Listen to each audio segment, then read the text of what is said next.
What's up, everybody? It's Skullman here, bringing you a Skullman Reads. Now, I'm not going to be reading an MLP fanfic. No, sir, I am not. Today, I'm going to be reading even more Creepypasta. It's been a fuck of a long time since I haven't read a Creepypasta and decided that this story would probably be okay. I haven't read before, so I don't even know about this creature, I guess. And I'm basically going to be reading the Rake. I have no idea who this creature is, seriously. This is the first time I'm even hearing about him. I don't even know what he looks like or some shit. But by the picture I'm looking at right now, that looks pretty sexy. I must say so myself. I'd like to do stuff with him. A lot of stuff. Except get killed. Okay. But anyway, I'm going to go ahead and get this Creepypasta story started. Links in the description if you want to read along. And yeah. So I'm going to go ahead and get the Creepypasta started, guys. During the summer of 2003, events in the northeastern United States involving a strange, human-like creature sparked brief local media interest before an apparent blackout was enacted. Little or no information was left intact, as most online and written accounts of the creature were mysteriously destroyed. Primarily focused in rural New York State, self-proclaimed witnesses told stories of their encounters with a creature of unknown origin. Emotions ranged from extremely traumatic levels of fighting and discomfort to an almost childlike sense of playfulness and curiosity. While their published versions are no longer on record, the memories remain powerful. Several of the involved parties began looking for answers that year. In early 2006, the early collaboration had accumulated nearly 24 documents dating between the 12th century and the present day, spanning 4 continents. In almost all cases, the stories were identical.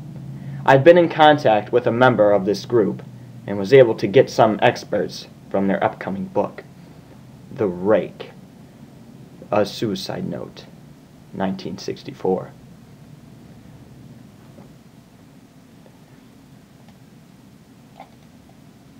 Hold up, hey.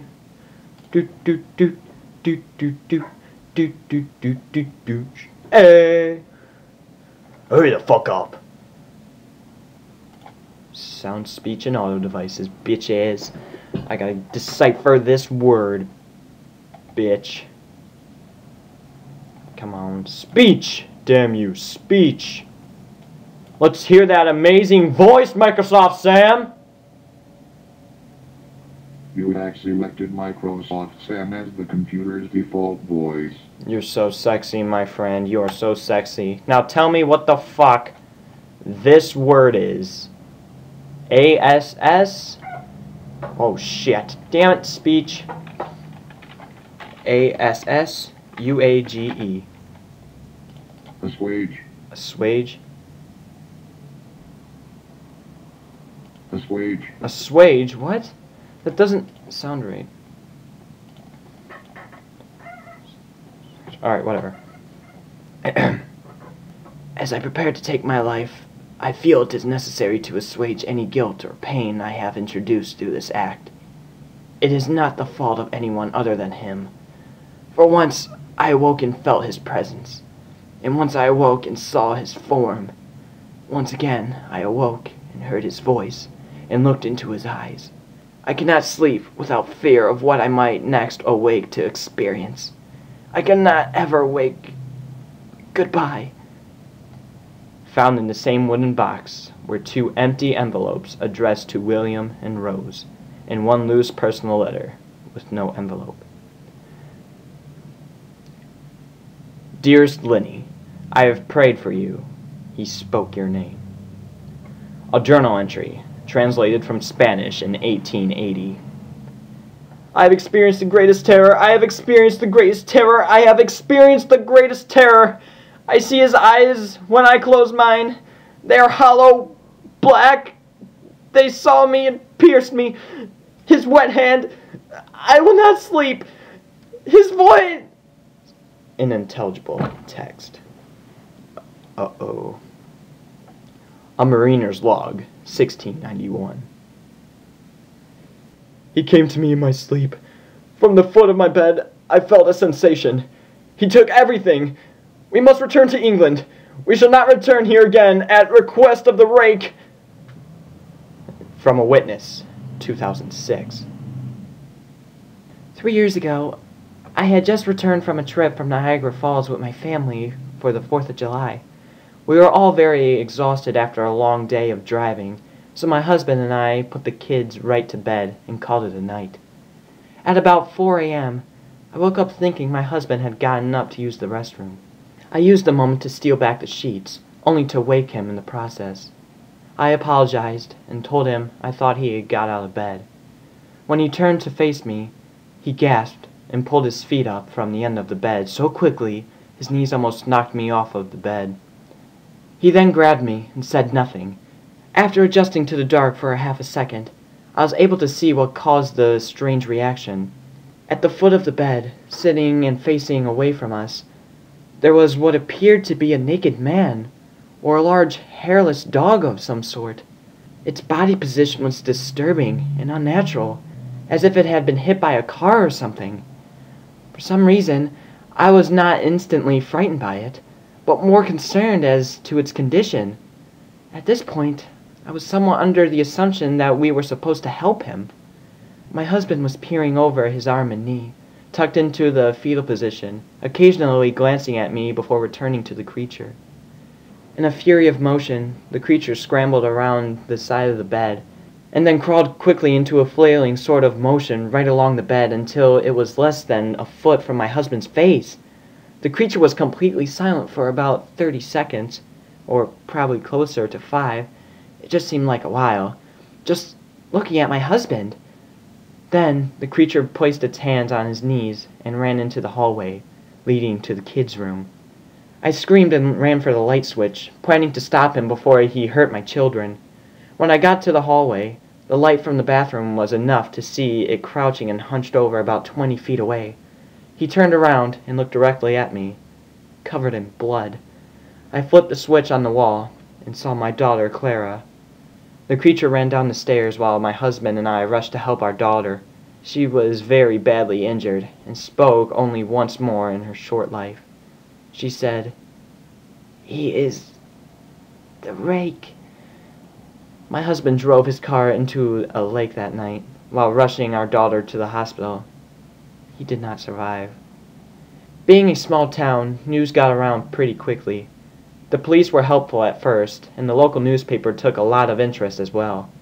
However, the story was never published, and the local television news never followed up either. For several months, my son Justin and I stayed in a hotel near my parents' house. After we decided to return home, I began looking for answers myself. I eventually located a man in the next town over who had a similar story. We got in contact and began talking about our experiences. He knew of the 2 other people in New York who had seen the creature we now refer to as the Rake. It took the 4 of us about 2 solid years of hunting on the internet and writing letters to come up with a small collection of what we believed to be accounts of the Rake. None of them gave any details, history, or follow-up. One journal had an entry involving the creature in its first 3 pages, and it never mentioned it again. A ship's log explained nothing of the encounter, saying only that they were told to leave by the Rake. That was the last entry in the log. There were, however, many instances where the creature's visit was one of a series of visits with the same person. Multiple people also mentioned being spoken to, my daughter included. This led us to wonder if the Rake had visited any of us before our last encounter. I set up a digital recorder near my bed and left it running all night, every night, for 2 weeks. I would tediously scan through the sounds of me rolling around in my bed each day when I woke up. By the end of the 2nd week, I was quite used to the occasional sound of sleeping while blurring through the recording at 8 times the normal speed. This took almost an hour every day. On the first day of the 3rd week, I thought I heard something different. What I found was a shrilling voice. It was the Rake. I can't listen to it long enough to even begin to transcribe it. I haven't let anyone listen to it yet. All I know is that I've heard it before, and I know believing that its voice when it was sitting in front of my husband. I don't remember hearing anything at the time, but for some reason, the voice on the recorder immediately brings me back to that moment. The thoughts that my sister must gone through my daughter's head made me very upset. I have not seen the Rake since he ruined my life, but I know that he has been in my room while I slept. I know in fear that one night I'll wake up to see him staring at me. Okay, that was the Rake. Huh. Well, that story was kind of like just basically a story just describing it. But he sounds kind of creepy. Like, it's not really that scary. It's just like, whoa, what the hell? Which I expect the stories to be like that, because that's what happened for Squidward's suicide in Crybaby Lane. But this one, I don't know. I haven't just read a creepypasta in a long time, so I don't really know how these creepypastas are supposed to work. But there is a video to this. I'll put that in the description so you guys can watch it. It's kind of like a film. I don't know. I kind of consider it fake, but that's up to you. But I see it as a fake, but I don't really care. I just wanted to get reading our creepypasta. So, thank you for listening to this. Be sure to click my other stories at the end of the video and view them. And be sure to leave a comment and like the video. And be sure to subscribe to become awesome today, guys. I really appreciate it. And, yeah. I'll probably come out with another story here shortly. I don't know when. But, yeah. That's it. Alright, I'll pretty much see you guys later. Bye-bye, everyone! Melissa, something like that. Melissa, maybe.